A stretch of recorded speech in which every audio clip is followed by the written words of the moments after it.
اللہ اللہ اللہ اللہ۔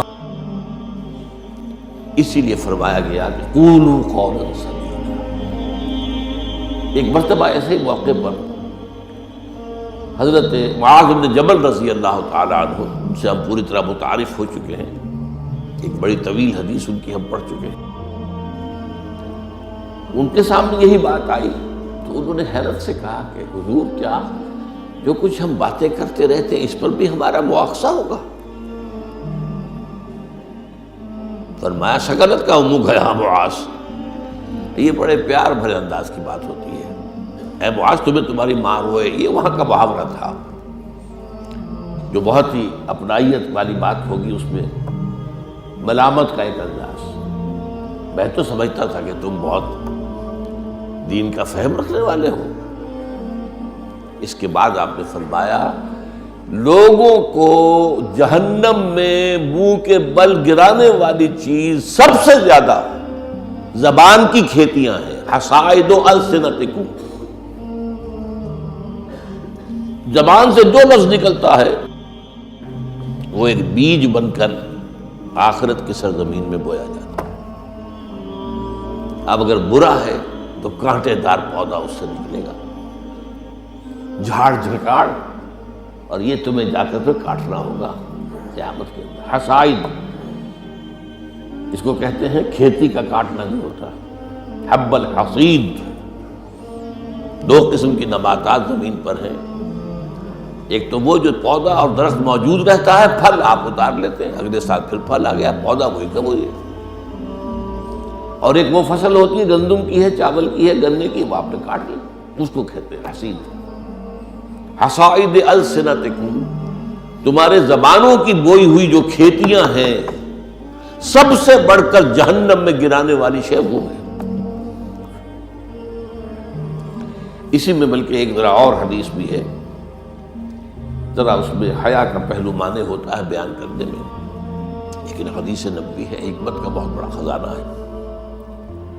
آپ نے فرمایا مسلمانوں، مجھے تم دو باتوں کی ضمانت دے دو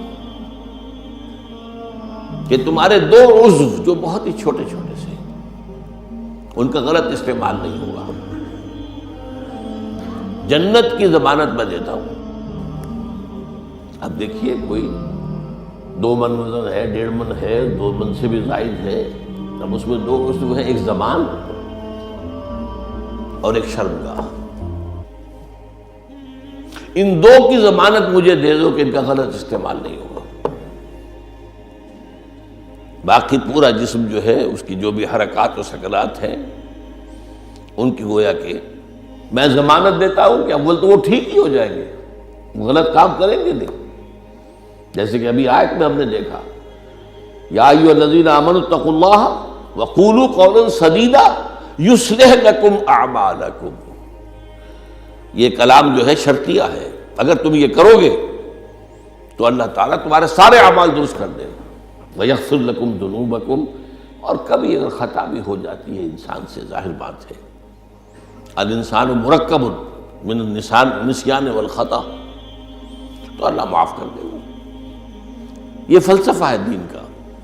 آپ کا رخ جو ہے سیدھا ہے، آپ صراط مستقیم پر چل رہے ہیں، یہ چلنے میں کہیں پاؤں پھسل گیا، گر گئے، پھر فوراً اٹھے پھر چلے، تو اللہ معاف فرماتا ہے ان چیزوں کو۔ لیکن زندگی کا رخ ہی ٹیڑھا ہو گیا، اب تو معاملہ بالکل برعکس ہو گیا۔ اب تو جو قدم اٹھ رہا ہے وہ غلط رخ پر جا رہے ہیں، جتنا آگے بڑھیں گے صراط مستقیم سے اتنا ہی دور ہوتے جائیں گے۔ رخ سیدھا رہے، اللہ کے احکام اور اس کے رسول کی سنت، اس پر رخ پہ آدمی چل رہا ہے۔ جو اللہ چاہتا ہے، عبادت رب، شہادت علی الناس اور اقامت دین کی جد و جہد، اس میں انسان لگا ہوا۔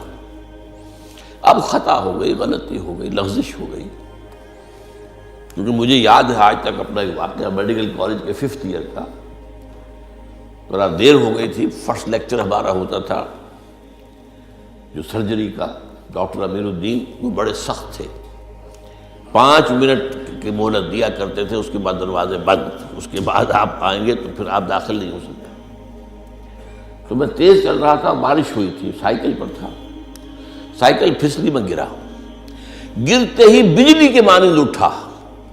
مجھے آج بھی یاد ہے کہ میں حیران ہوا کہ میں جب اٹھ چکا تھا تو مجھے معلوم ہوا کہ میں گرا تھا۔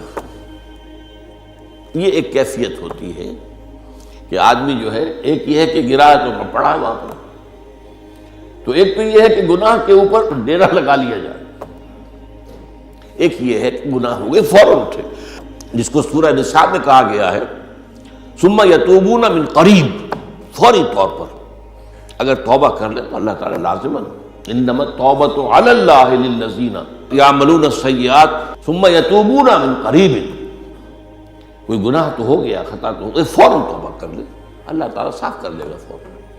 اللہ نے اپنے ذمے لیا ہے، اپنے اوپر لازم کر لیا ہے۔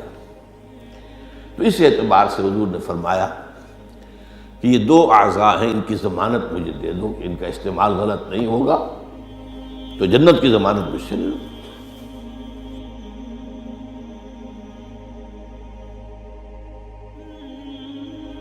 اللہ